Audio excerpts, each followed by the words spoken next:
Good afternoon. Good afternoon. I was in education before. I was in education and I came from the Black church. So somewhere between those two, when I address the audience, I like to hear back. So welcome to, my name is Tyra Mariani. I am a vice president here at New America, and welcome to the Guns in the Hands of Artists panel discussion this afternoon. Gun violence, as you know, is at the forefront of the national discussion, but we seem to have been unable to reach a solution. And despite an overwhelming majority of the American population that thinks we can and should do something about gun violence and gun control, we have yet in Washington been able to achieve that. But today, we're here to re-examine that topic through a new lens. Back in the 1990s, when New Orleans, my hometown, saw a spike in gun violence, artist Brian Borrello had an idea, which is that based on a stray bullet that shot a child, he had the idea to look for guns and to take something that was used for destructive purposes to spark constructive conversation and use than we had seen before.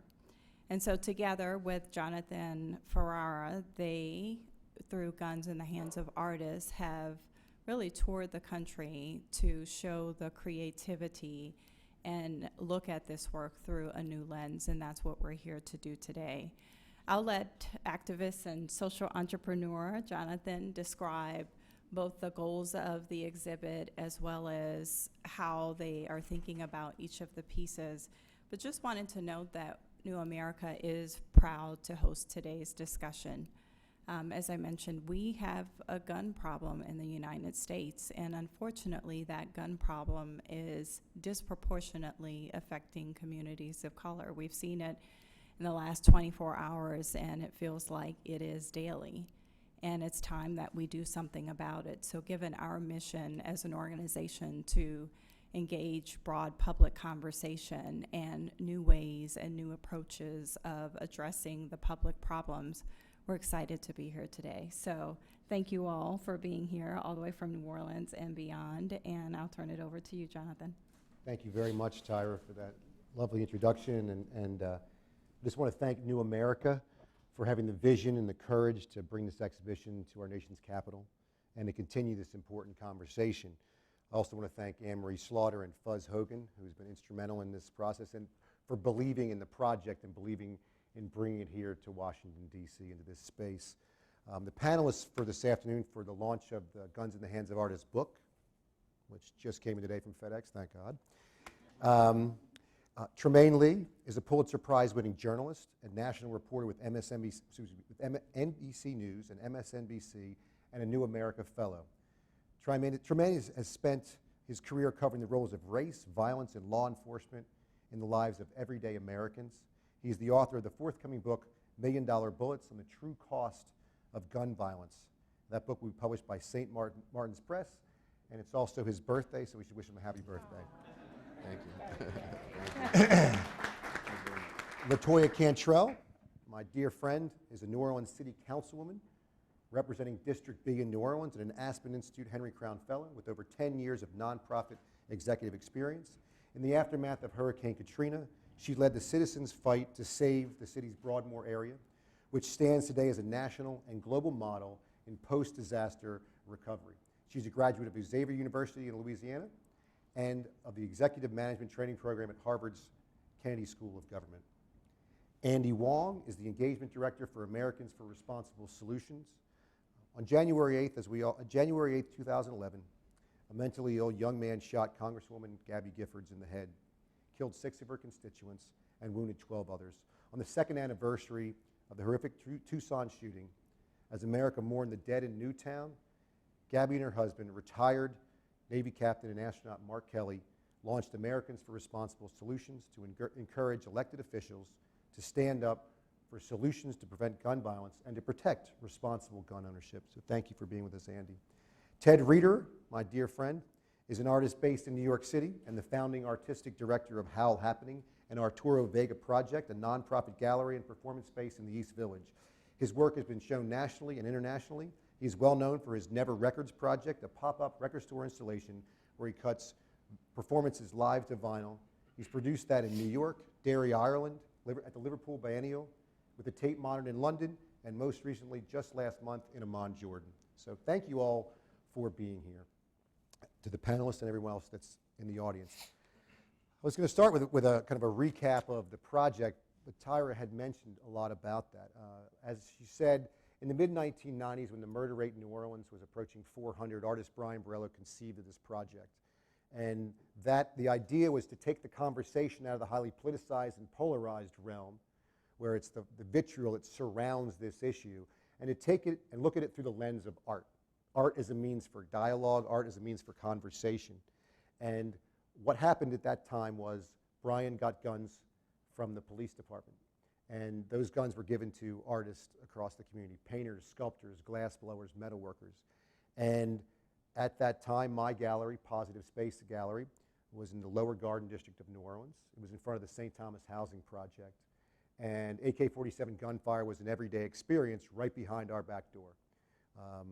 We suffered from robberies and burglaries and different things like that. So we had a place that was a very special place, but was located in a neighborhood, in a city, where gun violence was ripping our community apart, as it was a lot of other communities across the country. So decommissioned guns were taken off the streets, and each artist was charged to use those guns as the raw materials in their artworks to address the issue of guns and gun violence in America. That exhibition in 1996 was featured in the New York Times, Good Morning America, and it came and went very quickly. I was 28 years old at the time. I really didn't know what I was doing. I had a cooperative gallery, and it didn't document anything, never had any ideas, just kind of like we did it, and we were proud that we did it. And for 15 years after that, as Columbine, Sandy Hook, Newtown, and myriad of things, of issues and mass killings and the killings that happen every day in the streets of America, I thought to myself, what can I do to engage in this conversation? And I thought, well, within the realm of art, I can revisit this exhibition, Guns in the Hands of Artists. My career had changed over the course of time, and I got to work with artists of a different stature, museum quality artists. So in 2012, I started working with the mayor's office, the New Orleans City Council, and the New Orleans Police Department, to obtain 186 guns, 160 handguns, 26 long-barreled shotguns, and sawed-off shotguns from the city's buyback program. And basically gave those guns to artists across the country, because this is an issue that affects all parts of our country, men, women, black, white, Asian, artists, to use the guns as those raw materials to address this issue, using the thing to talk about the thing. That was what was important in this exhibition. And the resulting exhibition, which you see in New America's offices and in the book, are 40 works by over 30 nationally renowned artists. So that was one part of it. But what I also did was realize that at that time, I didn't want to be just the same person 20 years ago. I wanted to learn from the youth mistakes of youth, I should say. And I wanted to have an educational component to it. I wanted to have a document component to that. So I worked with a Youth Empowerment Project with LaToya's office, the Youth Empowerment Project in Central City, New Orleans. They work with people in the juvenile justice system between the ages of 7 and 24. We had panel discussions in the gallery surrounded by these artworks. When you're in a room filled with artwork made from guns, it is somehow disarming, and you have to have the conversation. And that's what this is about, is the conversation. And the artists in this exhibition are posing the question. They're holding a mirror up to our society and the issues of our society, like they've done for years. And that's the artist's role and the artist's goal in this. But the panel discussions gave us interactions with youth that have been in the juvenile justice system, and it was painful and amazing to sit in those conversations and listen to these young men and young women talk about their experiences firsthand with gun violence, some victims of gun violence as well. And so that brought this conversation to a fore. And in 2014, I started to work on the book as well. I'll get to that in just 1 minute. After New Orleans, the exhibition debuted at my gallery. It then traveled to the Aspen Institute for the Aspen Ideas Festival and the Aspen Action Forum. Immediately following that, it went to Washington University in St. Louis, where it was presented by the Sam Fox School of Art and Design the Brown School of Social Work, and the Institute for Public Health. And as the Surgeon General has said, this is a public health crisis that we are talking about. So I was very happy that Washington University embraced the project. And St. Louis has its issues with guns, as we all know, and gun violence. After that, it traveled to Art Basel Miami Beach because it is art. So we took it to the annual art fairs and stimulated the artistic people's minds, if you will, across the spectrum. And then from there, it went to Minneapolis. And in Minneapolis, really kind of realized the full scope of the project in that we had the exhibition was at Pillsbury House Theater, which is a community center, and then it was also housed at a gallery across town. So it built a bridge within that community. Also, it was integrated into the existing the gun violence efforts in that community. And on August 27th, I'm proud to say that the mayor of Minneapolis, along with Pillsbury United Communities, facilitated a gun buyback where they raised $25,000, and they were supposed to operate from 9 until 6 p.m. They ran out of money at noon to buy guns off the streets. Those guns will then be given to artists across their community to make artwork addressing the issue in their community. So that's kind of a brief history of that. And the last thing with this project is the book. The panel discussion that we're here is about the book and the launch of this project. It's a 220-page coffee table book, and it evolved from me wanting to document this just as I'm going to print something for the bookshelf in my gallery, to having a conversation with national thought leaders like Tremaine and Gabby Giffords and Walter Isaacson, adding their conversation, adding their perspectives, and it's interspersed with the artwork and the artist's statements about why they made what they made and why they did what they did. And the book is published by InkShares, which is a kind of a disruptive model. It's InkShares is out of San Francisco. It's a crowd-funded publishing platform. Think of Kickstarter meets Random House. So across the country, 1,800 people pre-ordered the book, and that enabled us to fund the publication of the book. So enough about that. I want to get to the panelists and talk to everybody here. Tremaine, I want to start with you. I'm hoping we can start and put this conversation in a larger context. You started as a police reporter in Philadelphia and New Orleans, and now have been covering violence and gun violence across our country. And this has been an issue that you've unfortunately had a front row seat for a while. And I'd like to ask you, what has changed to make the issue of gun violence feel so urgent in America today? Well, first of all, thank you for the birthday wishes.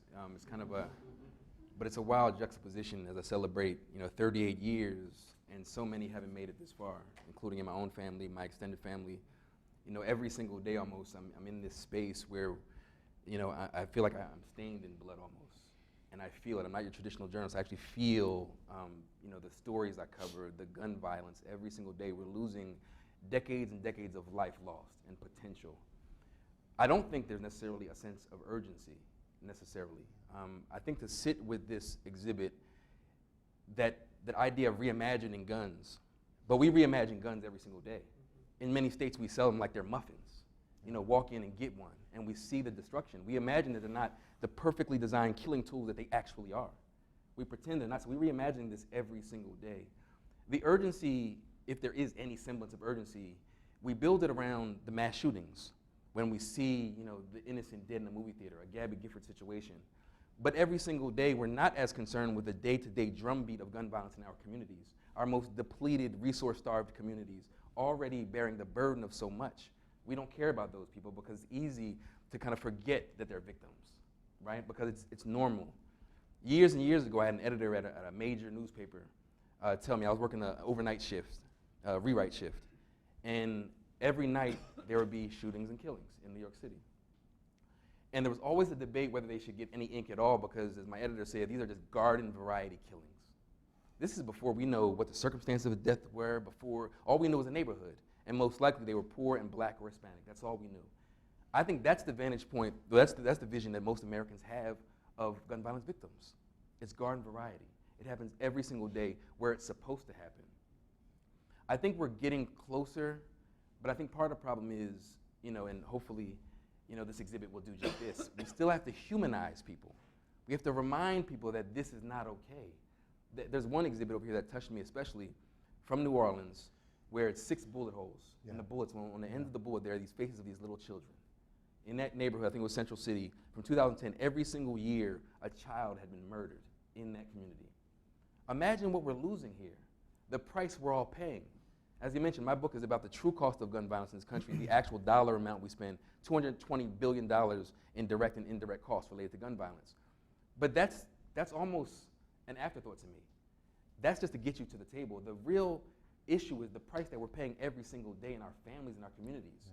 Speaking of New Orleans, I was down there for the 10th anniversary of Hurricane Katrina. And like so many other people, I was talking about the resilience of the community. And a woman said, you know what, I'm tired of hearing that because we're not supposed to be resilient. Resiliency isn't a natural state. How much further are communities supposed to bend before they break? And we talked earlier about the issues contributing to this gun violence and the self-esteem. And are we prosecuting violent felons and criminals who are make up a small number but create unnecessary havoc? It's a confluence of all those things. But part of it is, again, we have to gauge the way we're viewing these victims, right? And every single day, you think you heard this story, but you haven't, of a mother who lost 1 child or 2 children. You know, it's almost like this repeated exposure to violence and trauma. What is that doing to us all? Not just those who are exposed to it most. You know, researchers say that, repeated exposure to violence actually rewires your brain. It's as if your adrenaline and cortisol is pumping as a bear is attacking you. But the bear is eating your next door neighbor. He's eating your classmate on the way to school. He's on your front porch. At what point is he in your living room eating your family? The real implications of what gun violence actually does to our communities. And I don't think we're there yet because, again, we live in such a segregated world where it's okay that it's happening in some far-off place. It's almost abstract. And speaking of abstraction, it's almost like we're so concerned about the actual gunfire in terms of violence.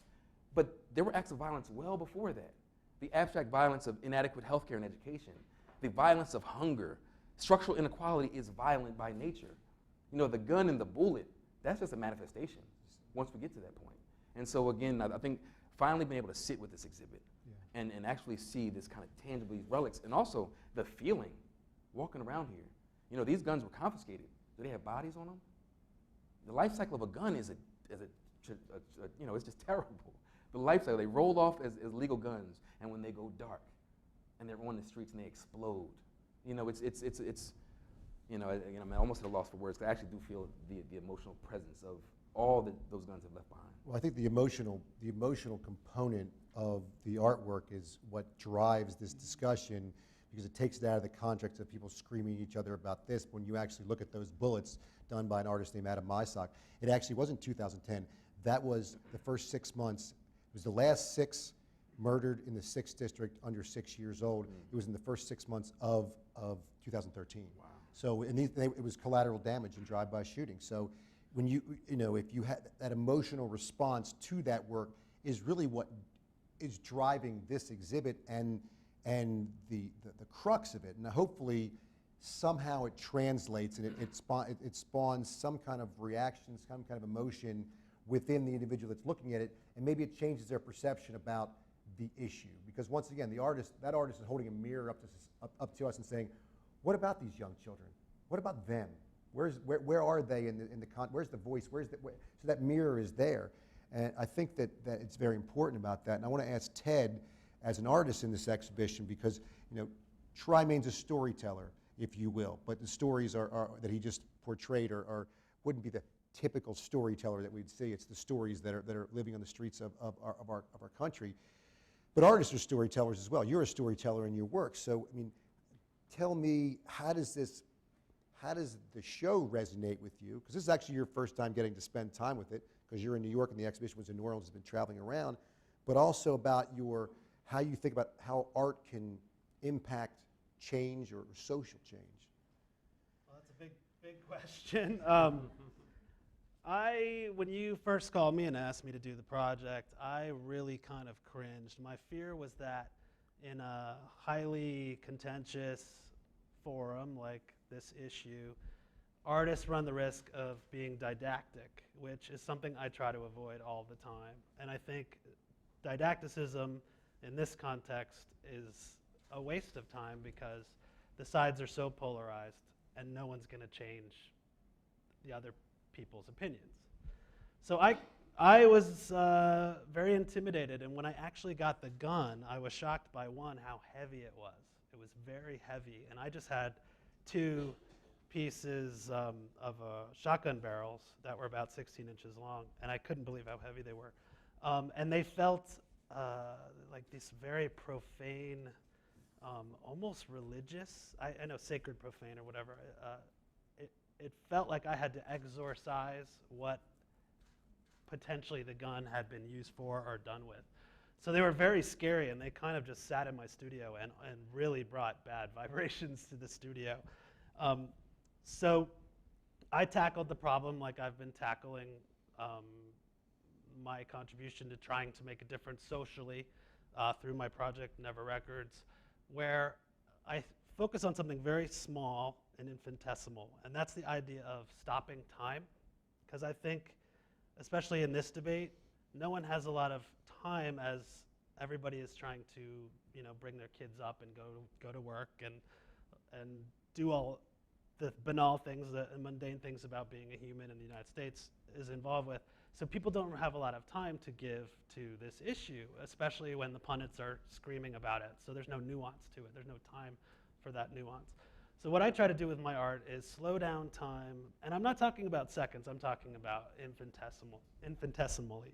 I want to just put the brakes on the tumult of media and information just for a brief second. And the way I found, the most successful way I found of doing that is through this idea of synesthesia, or poetry, where you take something that you sort of have taken for granted and you reimagine it or cast it in a new light or use it in another sensory way. So I wanted to play around with this idea of, and you actually use the comment, the beating of the drum, which is this trope that's been throughout history. In my essay in the catalog, I talk about the idea that drums are actually used as sound effects for guns in movies. So the idea being the people who come to this exhibition could take a drum mallet that's made from a drum and make the sound that a gun could make. Just for a split second, get someone to rethink about it in just a slightly infinitesimally different way.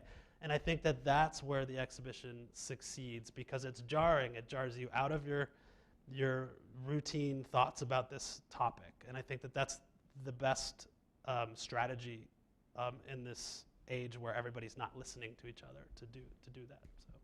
And just as a follow-up, tell me, how do you, you kind of answered it, but this is dealing, you talk about your artistic process and the piece itself. What about the larger picture of what you do in your Never Records project is somewhat dealing with change and bringing that to communities across the world, really, cities across the world, and in the same way that kind of I guess the idea of change in how art, you're an art history guy, how does that delve into that, the change that art can affect? Well, I did a social media post about this project, and everybody said, well, art isn't changing anything, so good luck. I don't believe that. I don't believe that. Again, I think that's very cynical, and I have no interest in that. Again, I can only speak from my own experience. I feel that the biggest gift that you could give to somebody is to truly listen to them. The slogan of my other project is "You Are Not Listening," which was given by this wonderful man, Arturo Vega, who happened to do the Ramones t-shirt that everybody's seen all over the world.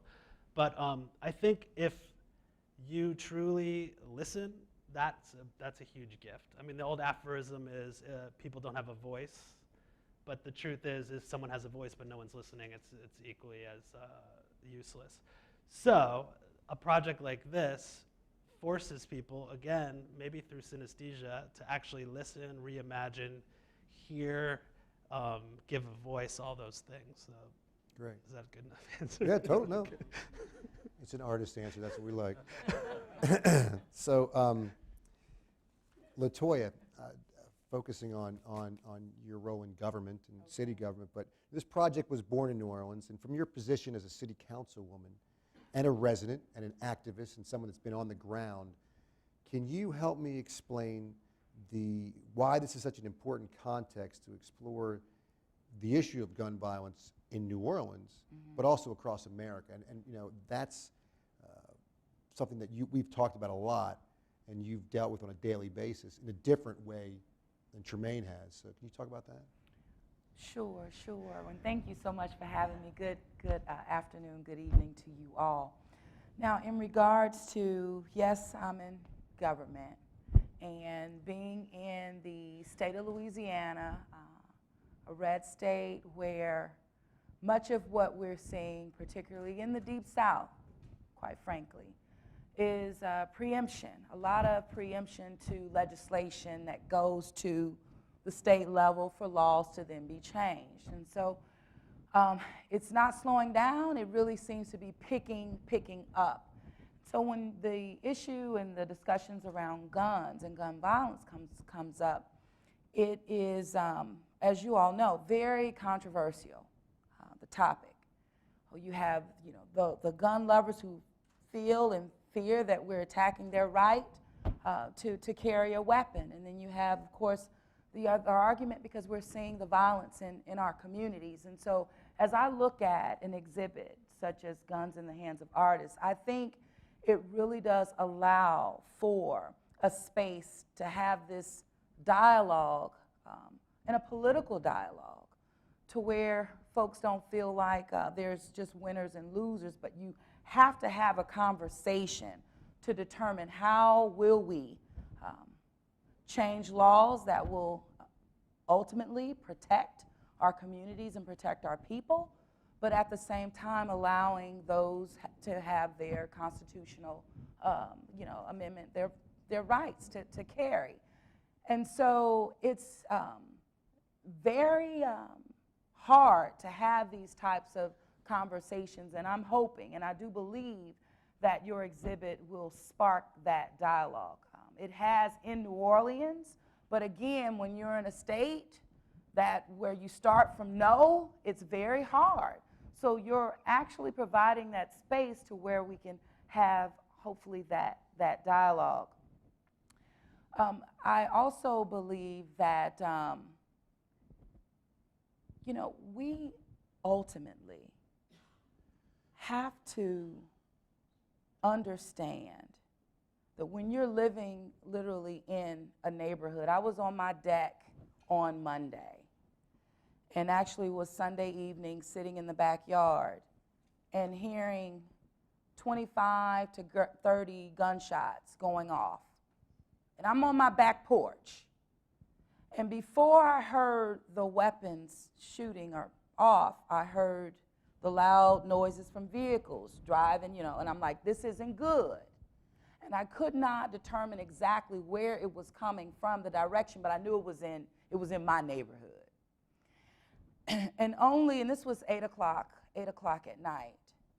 And then the reality was 25 to 30 casings were found in one particular location, but there were other casings found throughout other areas in the neighborhood.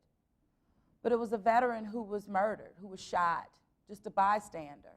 5 different people shot. The individual who I guess the shooter was intended to get, they didn't get him, and 5 people wounded just being there. And one male in the wheelchair actually helped me at the grassroots level advocate and then eventually create a community-based health clinic in our neighborhood. But this man is now dead.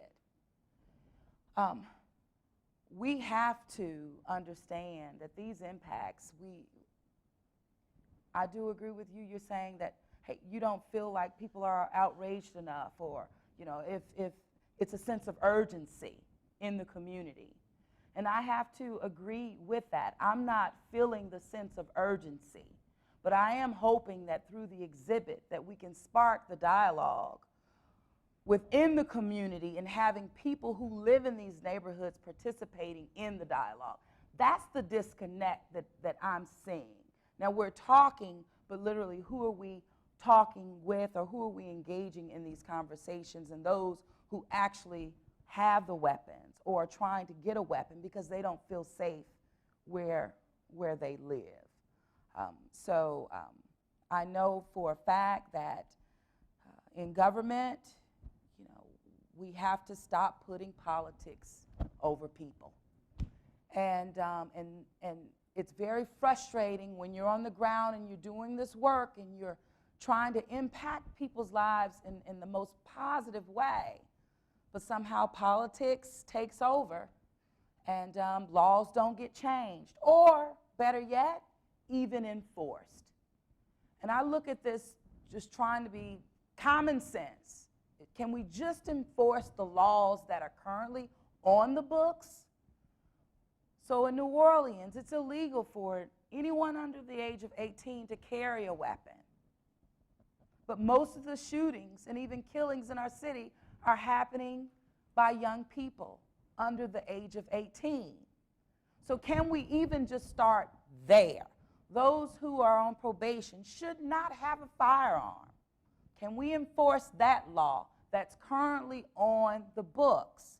So there are places that we can start, even government, and it is enforcing the laws that we have already, and also systems and departments who are accountable and responsible for that level of enforcement. I see a real disconnect there, even right now, as in my neighborhood where I live, 8:30 a.m., a woman is shot sitting in her vehicle. And even yesterday, another wave of gun violence. So shootings are up in the city of New Orleans. We're saying that murders are down. Well, really they are. Shootings are up. We should be outraged, and we're not. And, you know, speaking to what Tremaine said, what's the cost of that? What's the drag on our city, our state, and our economy? I think that I heard you said 220 billion. We discussed 14 billion.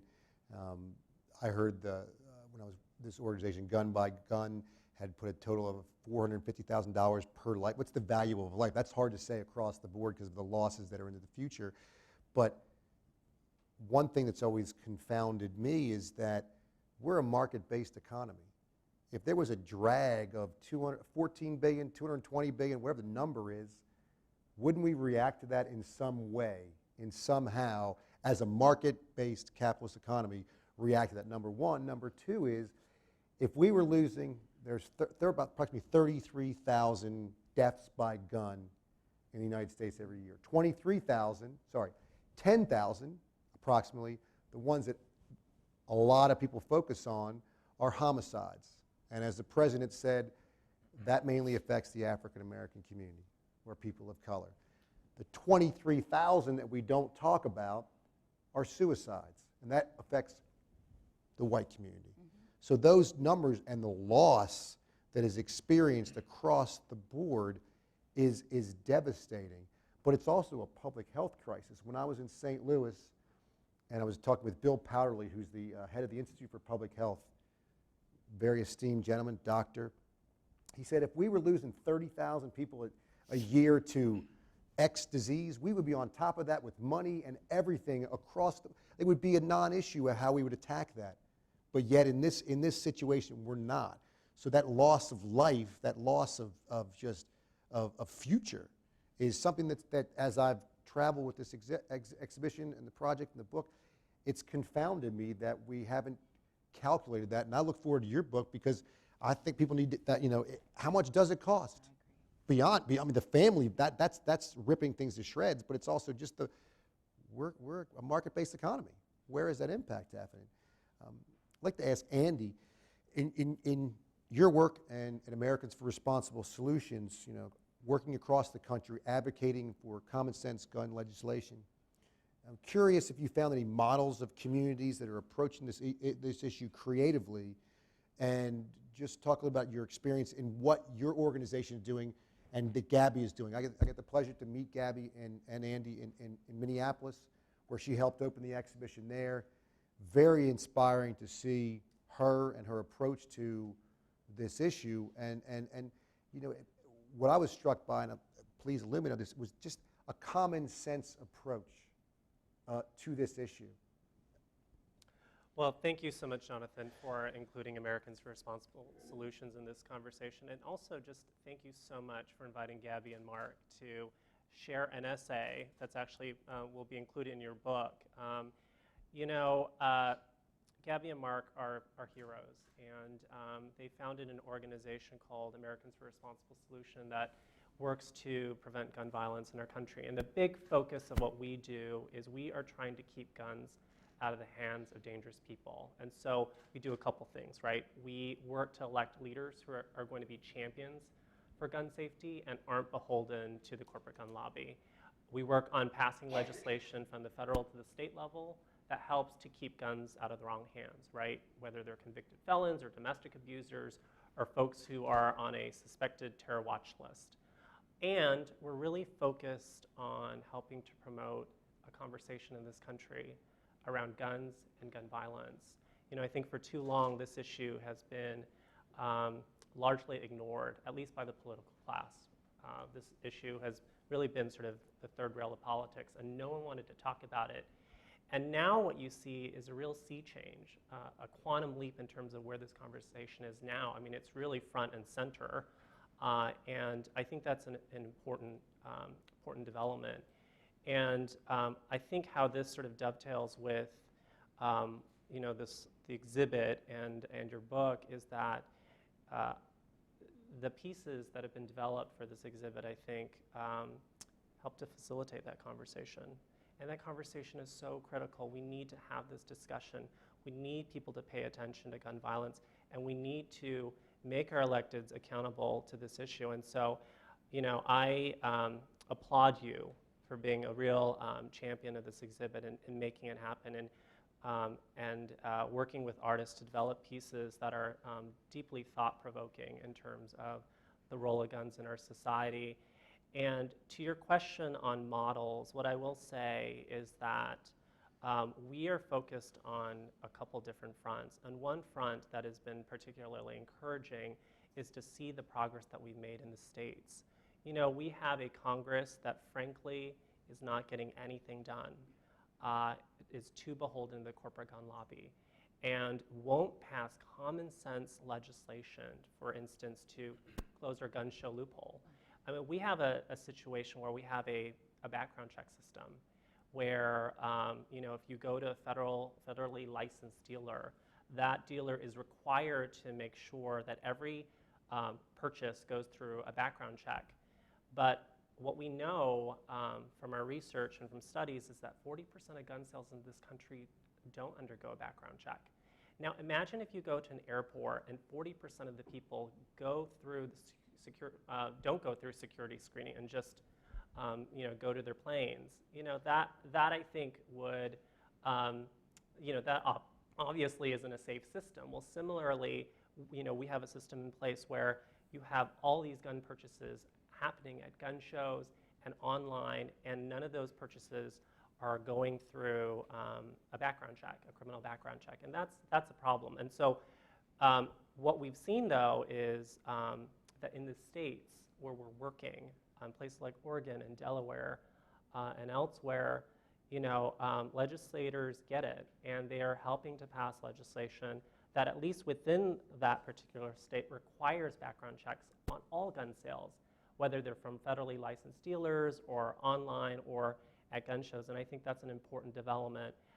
I think sometimes people are really discouraged by where we are when it comes to this issue.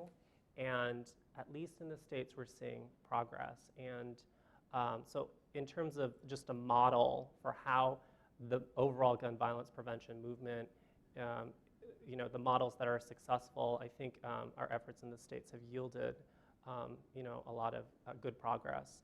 But of course, we have so much more to do. So, Thank you. One thing I want to mention about this, and I think in the context of this exhibition and the book as well, is that the focus of this is really designed to be a forum for the exchange of ideas, for an examination of this issue and this conversation.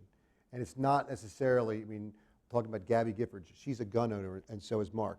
So it's a combination of the conversation and kind of the middle of the road, the forum for the exchange of ideas to make common sense change in this country, whether that be incremental change, even if it's infinitesimal change. At least we're going hopefully in the right direction. That's one part I like to mention, but also the fact that as I was bringing this exhibition to Washington, D.C., so it's here at the New America Foundation. It is also going to be photographs of works in the exhibition will be on display at the rotunda of the Russell Senate Building, and that is sponsored by Senator Tim Kaine from Virginia. That will be from October 3rd to the 7th of this month, of next month. And as I was doing that, and everything, you do your homework when you come to Washington, D.C., because of the applications, the Rules and Regulations Committee for the Senate to have that actually be exhibited in the rotunda. I didn't choose these artists for this reason, but it turns out in asking them two simple questions: do you own a gun, and have you been a victim of gun violence? The numbers came back of the 30 artists, 40% own guns and 40% had been victims of gun violence. So I just want to reiterate in the conversation to everyone that's live streamed and also in the audience that this is not for or against. This is about the discussion, the conversation that needs to happen so that we can move to some better place than we are now. I think that's really what is important in that. We do have some time for questions from the audience, and I would open it up for either me or any of the esteemed panelists here. Ellen has a microphone. Just wait till the microphone gets in front of you because we are being live streamed, so it needs to be in front of you before anybody can talk. But I'm sure that in Washington, D.C., somebody has to have some questions, especially for those who work here at New America. Ms. Miller. Good evening. My question is really around legislation and what can we as citizens do to push legislation forward to close a lot of the loopholes, one of which you spoke of. Well, there are many things that I think folks can do to help push for legislation. I think first and foremost, exercise your right as a citizen and vote.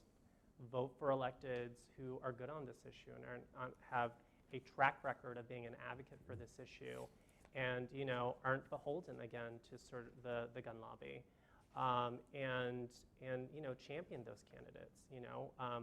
Vote for them, support them through through contributions, campaign for them. We are busy, and in fact, Gabby just yesterday was with Gloria Steinem, for a Hillary, Clinton event in Arizona, because she happens to be the better candidate for gun violence prevention. So I think that's one area that I think citizens should consider devoting their energies as it pertains to helping advance legislation. You need good leaders to help pass good bills. But then I think separately, we have a set of leaders, in Congress, and they need to hear from their constituents. And I think too often,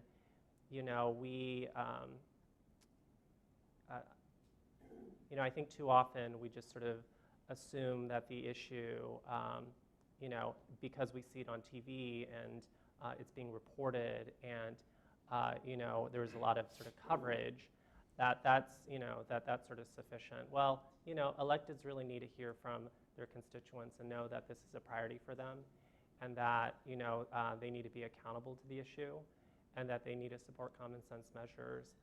So I think those are two different ways to help sort of advance legislation. But we are dealing with a very tough problem, especially at the federal level, where we have a Congress that just is too beholden to the gun lobby and to gun manufacturers. And we need to bring more common sense, I think, to the halls of Congress.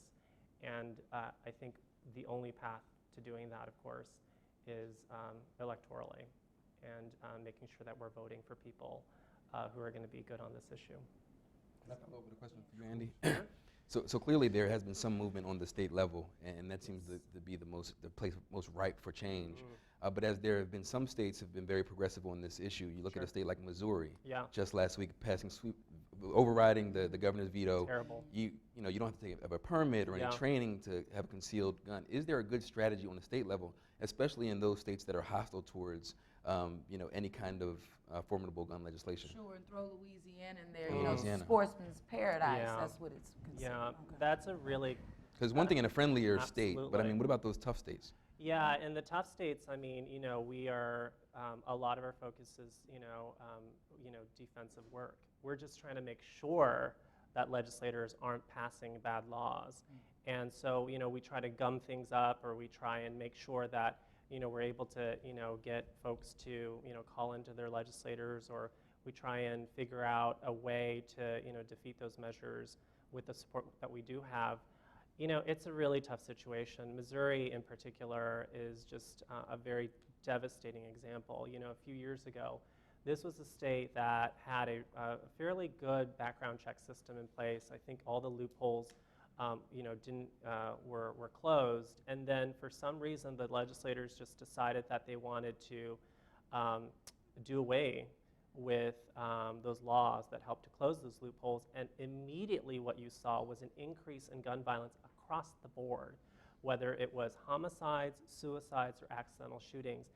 And now you have, you know, a legislature that clearly has not learned its lesson and has actually implemented even more regressive legislation that allows anyone to just carry without any sort of training whatsoever, without any sort of measures in place that would help to, you know, safeguard, you know, the public. And it'll be very interesting to see how that all sort of unfolds.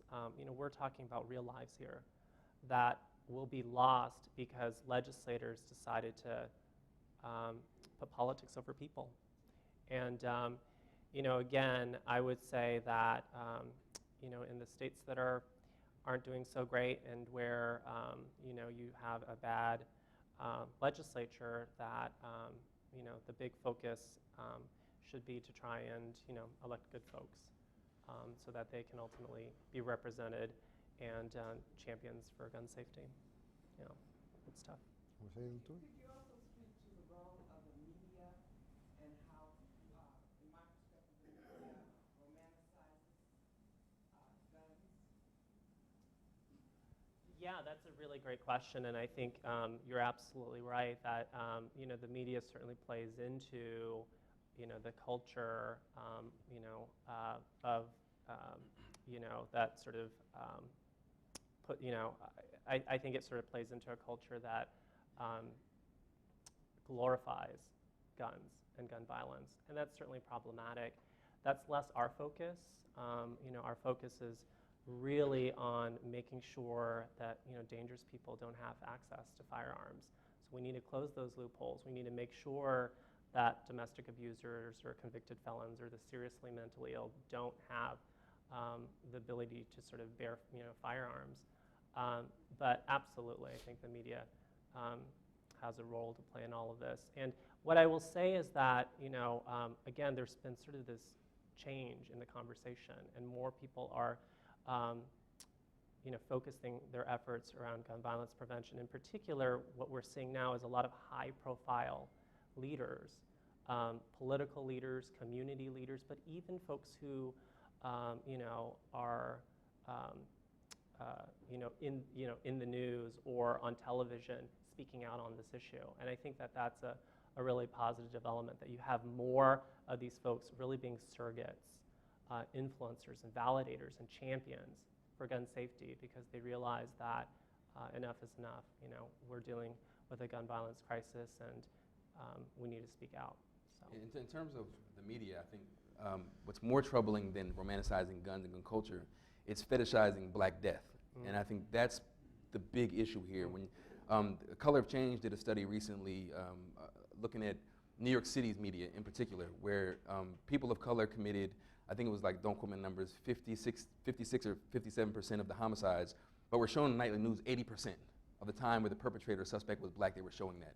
This idea that we're reinforcing stereotypes, reinforcing fears, which a lot of people benefit from the prison systems and the gun lobby, they all benefit from that, the idea of fetishizing Black death. We've seen it with this, the gentleman who was killed in Tulsa.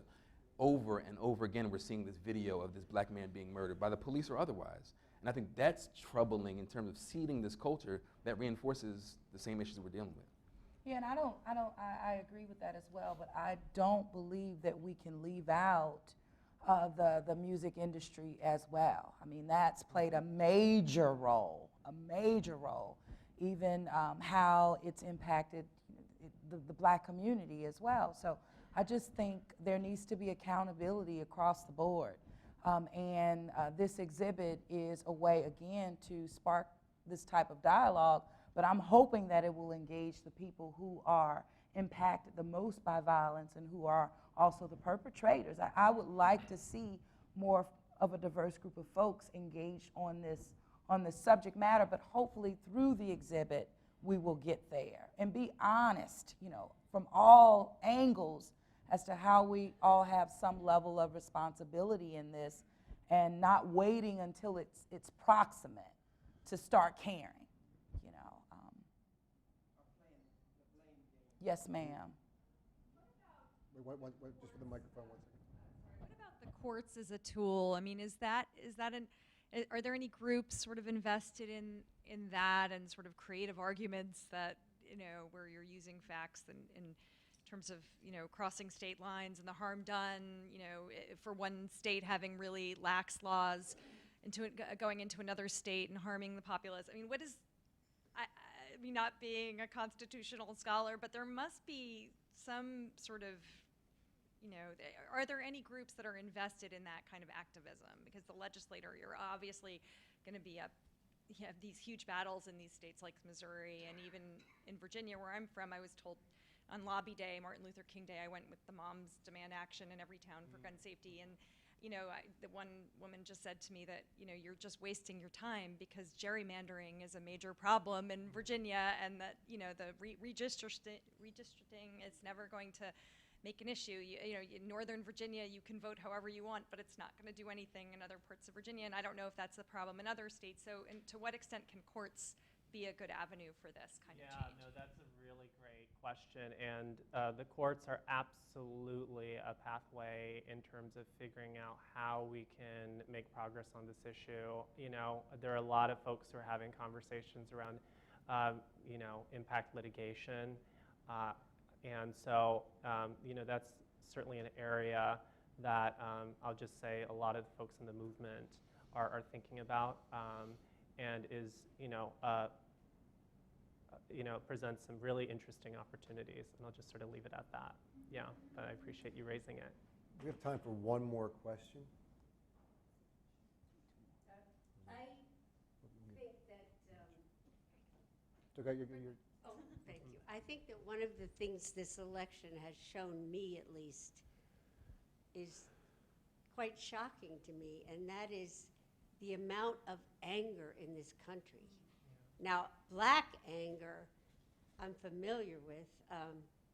I taught, you know, I'm an educator. I've taught my whole life. I've taught in what we used to call the inner city in Washington, and it's justified, of course. What has been unfamiliar to me, and this is a big country, I grew up here, is the white anger out there. Now, to me, as an educator, I think education is a key. An example, how many people who hear about these radical Muslims know the terrible violence done by Christians in the name of their religion? Charlemagne had 4,500 people killed in one morning for not converting. So, if we could, sorry. Yeah. So what I'm saying is, it's not the problem of a religion, it's a human problem as old as humans. And it's fine to talk about enforcing laws, and all this has to be done that everybody's brought up. But we need to educate our youngest people, not just in history, but in a way that will give them empathy for people who are different from them. One, just to answer, I would like to take that comment question. I say this is that, so in Louisiana we have an issue of coastal erosion. Coastal erosion is a multi-layered issue from wetlands erosion, saltwater incursion, oil companies crossing the delta, and just nature in general. And it's a multi-layered problem.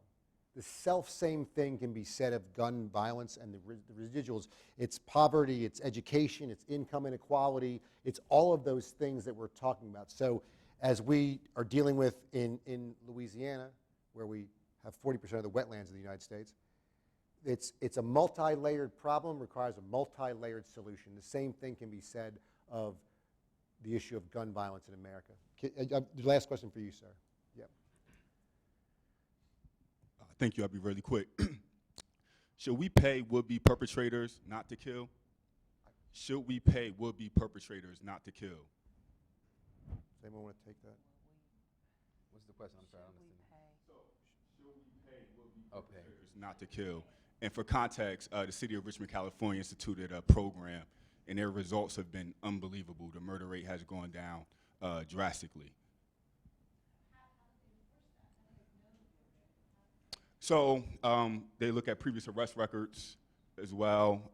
If you had any sort of interaction with the juvenile court system, if your family if you have family maybe that's been murdered, or if you're affiliated with a gang.